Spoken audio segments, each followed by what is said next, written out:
So I want to share a story with you today, which I've entitled The Flicker of Light. And I'm going to share this story with you because I feel this resonates with so many women in particular. And it is one of those things that literally breaks my heart when I see it in somebody else. And I see them going through all of the striving, all of the pushing, everything that I did to try and change the situation. And, coming to that acknowledgement that none of it works. And I'm sharing this story with you because if there's any essence of this story that resonates for you, then here's my invitation to hear your truth and know that you are so powerful beyond measure, that you are this incredible, radiant light being, and you are that regardless of how you feel at the moment. Our life experiences help us to become who we are as people. They don't fundamentally change who we are at a soul level. So I just want you to hear before we get started that no matter how you feel right now, what people have told you throughout your life, what lies you believe about yourself, none of that takes away from the fact that you are an infinite, incredible, powerful, magical soul. And the only thing you need to do is remember and reconnect with that within yourself. That's all. So, to get started with the story, I mentioned in the previous video about my upbringing being very in the masculine, etc., etc. I would say I learnt from early teenage years that process of beginning to mould ourselves. And actually Glennon Doyle writes about this, that it's from about the age of 10 that we begin to learn what's acceptable in life and what's expected of us, and that's from the age really when we begin to mould ourselves into what we believe we need to be in order to survive and function in the world.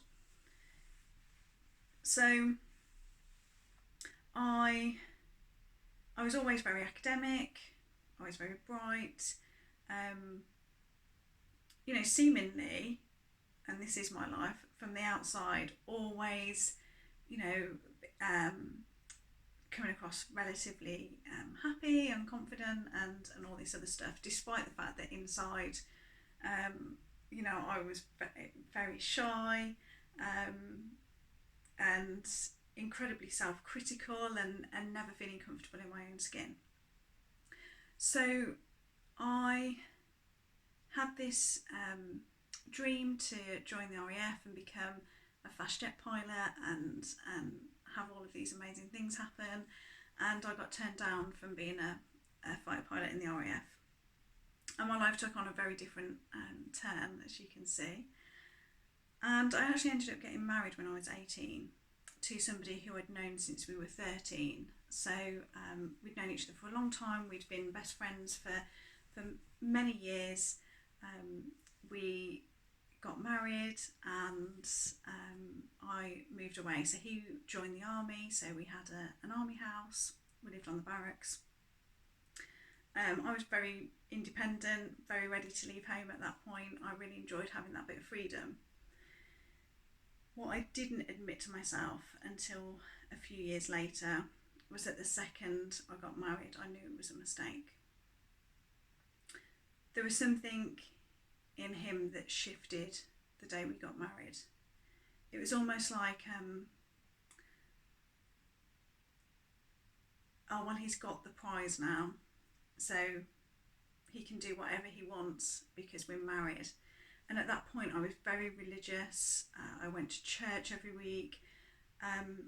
When I got married in the church, and I knew the vicar, and it was like my extended family. I meant every single word of my vows.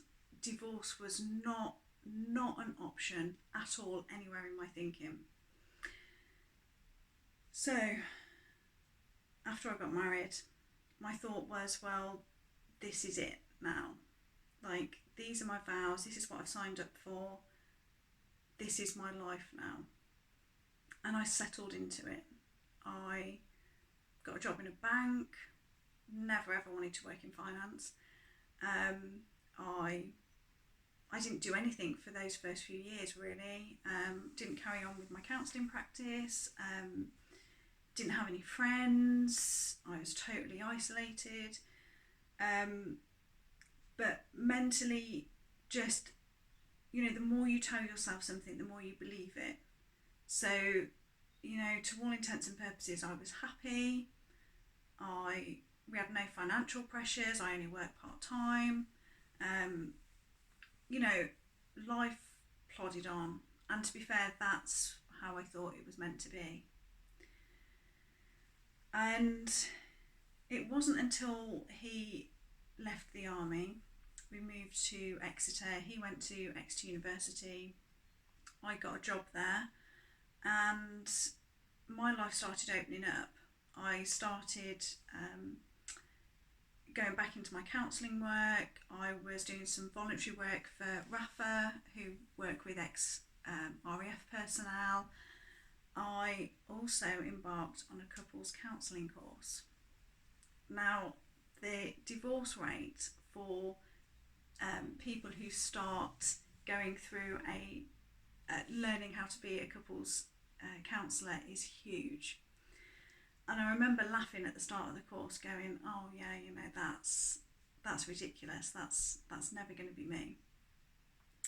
But lo and behold, the more I learned about relationships, the more I learned about family therapy, the more my life started opening up, the more I saw other people and I saw other relationships, the more that I couldn't quiet the questions and the mind. And here's the thing, when we're so married to the lies that we tell ourselves, the power of denial is huge. Okay, so I 100% with every fibre in my being believed in marriage, believed that those vows that I said were forever. Divorce was not an option. No one in my family had even been divorced at this point. Nobody. So the more that I would have these moments of these questions or these doubts that things weren't right, that there was more to life than this, that I wasn't happy, the more I kept pushing it away, the more I kept on burying it, the more I'd work, the more I would fill my life with stuff so that I didn't have to face what I knew was going on deep down. For other people, they might start getting addicted to drinking to again numb that whole thing, or exercise, or staying at work late so that they don't have to think about it. So I had all of these coping mechanisms put in place. I pretty much filled up like every hour of my day so that I didn't have to go home and face all of the stuff that I was trying desperately to bury. And it came to a head one day. So, as all things do, it's a bit like a jack in the box, isn't it? The more stuff you keep pushing down there, inevitably at some point that's going to all come out. So the couples counselling course that I was doing was up in Doncaster, which was 1 weekend a month. It was a good probably 500-600 mile round trip, and I was working full time. So I would finish work on the Friday. I would have to get up at, I'd either have to drive up to Doncaster on the Friday night, which was just awful, or I'd be up at like 2-3 in the morning on a Saturday to drive up there. 2 days of really intense couples training to drive back on the Sunday night. I might get home at 9 or 10 o'clock at night, ready to start work again at like 8 o'clock Monday morning. You know, after this going on for nearly a year, I was exhausted. And I remember one particular weekend near to the end of the course. I was tired. It'd been a long weekend. I'd driven back from Doncaster on the Sunday night. I think I got home sort of 9:30, 10 o'clock at night. We lived in this tiny little flat. It was literally just like a kitchen, living room, and then a bedroom and a bathroom. And I remember walking back into the flat exhausted, and there was not even like one clean bowl or spoon for me to sit and just have some cereal before I went to bed. And I looked around at just the mess that had just been there, had just been left all weekend. And I just remember sitting on the sofa and I just burst into tears. And I remember my husband then, couldn't understand what was going on, and I was like, what is this? I can't keep doing this.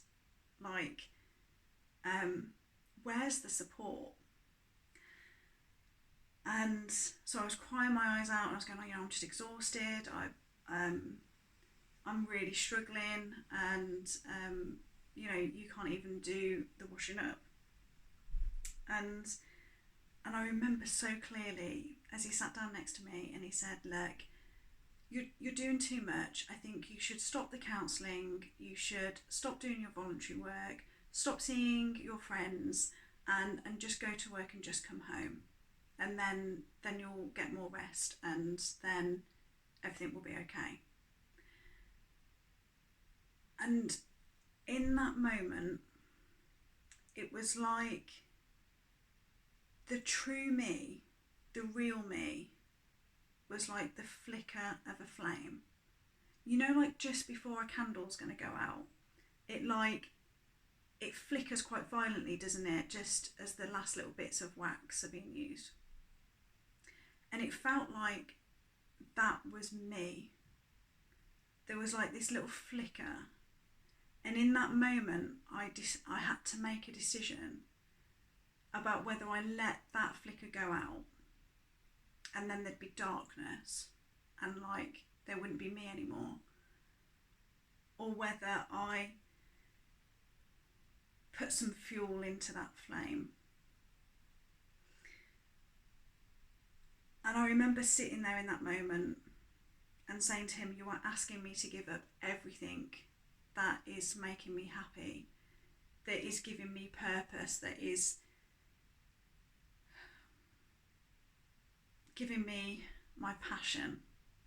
You're asking me to give all of that up so that I can work and come home. And in that moment, I knew that he fundamentally didn't get me. Actually, he never had. That I needed somebody to see me, to see that flame, and rather than try and squash it and suffocate it, I needed to be around people that would create an environment for that flame to flourish. And in that moment, I made a decision that I was going to do whatever it took to get that flame back. And, I talk about the power of a decision. I sat there on the sofa that night and I made a decision that I was going to do whatever it took to reignite that flame. So I made a few decisions from that day that changed the course of my life. I started looking for a flat on my own. I knew I needed to be by the sea. Something inherently told me to be by the sea. So I started looking at flats that were still commutable to Exeter. I found a tiny, damp little studio flat in Torquay. I did the calculations. I just about afforded it on my university wage. I came down, I put the deposit down, I went back home, and I was like, right, a month today I am out. And I walked away from that marriage with a sofa bed, a fridge freezer, a microwave, no money, and the clothes that I owned. I gave him everything else. And that then started, I always remember actually the moment when I made the decision. I had like this huge sense of freedom. It was like a weight had been lifted, like this box that I'd been trapped in for so many years that I didn't even realise was a box I was trapped in, has suddenly like been blown open, and it was like, oh my God, this is life, this is living. The year that followed that decision was really tough. He tried every tactic possible to really make my life a really difficult place to be. But I had this, I'd reignited the flame, right? I had this like inner strength, this inner knowing that I was finally on the path to me. I was finally on the path to discovering what my actual purpose and passions in life were. And I had the freedom to follow them without having to be suffocated by anybody else. And actually that was in the January of 2010, and Willow was born in the November of that. So that's Willow, and what that has come to be was born out of that decision to follow my soul. And I share that story with you because I see it daily, particularly of women that settle. That because of whatever beliefs, whatever lies they tell themselves about what life needs to be and who they are, they stay. They stay in relationships that don't set their soul on fire. They stay in environments that don't enable them to flourish. They tell themselves all of these lies about what comfort is, about how they wouldn't possibly survive on their own, about how weak they are, how vulnerable they are. It's all bullshit. You are so powerful. Even with the last flicker of a flame, you hold more power within that than like anything else in the universe. And I tell you that story because if you see any of yourself within that, I offer this as your invitation to a life that's different. I know the thing that changed for me, that helped me to make that decision at the time, was seeing other people, was seeing other people happy, like seeing relationships where it wasn't that the woman did absolutely everything to the point of exhaustion and the bloke just sat there and went, well, where's the next meal coming from, or whatever it is. There was actually relationships where people worked together and they had fun, and you know, do you ever like look at couples and you can just sense that like fun and love and freedom that they've got with each other? I was like, that, I want that. And actually I was prepared to walk away from the settling with the risk of never finding that, but knowing that it would still create this immense freedom and happiness within me to just be at home and be at one with myself. And that was my journey for the next year. I focused so much of my time and energy on getting to know myself again, what lit me up, doing the things that I felt inspired to do, and from that place then you attract the things around you that vibrate on that same frequency. It's why so many people end up in a succession of bad relationships after bad relationships after bad relationships, always seemingly attracting the same sort of person. Because if you don't do that fundamental work of reconnecting with your soul, of finding out who you truly are, of lighting yourself up, doing those things that, you know, that fill you with love and joy, if you don't do that inner work first, you're never going to attract it. And that's like one of the fundamental principles of what shifted my life at that time as well. I embodied the very things that I wanted for my life, and lo and behold, didn't they come in? Even now, Willow was formed nearly 10 years ago, I still have to pinch myself that this is my life now. But I know with every fibre of my being, I chose it. I fought with the last little bit of energy I had to reignite that flame, to fight for that person inside of me that very, very, very nearly got extinguished. So I share this with you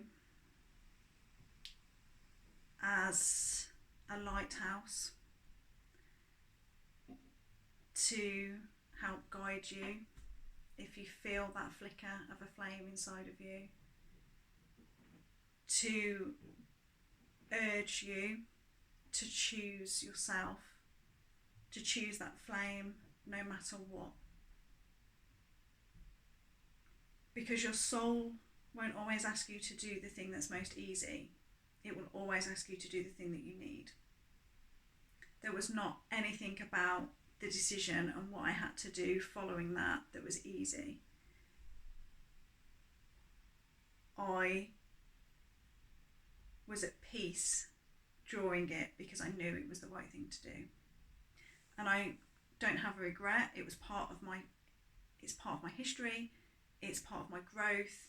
It's what's enabled me to now, as you know, an adult over 10 years on from that, set my own boundaries, set what I believe to be okay in relationships, and learn and grow and stuff from that. So this isn't about regret. This is about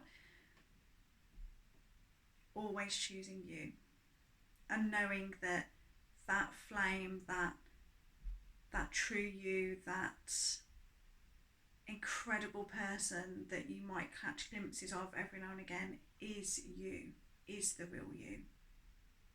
And the work in life is to keep choosing her above and beyond everything. So there's my invitation to you today. Keep choosing you.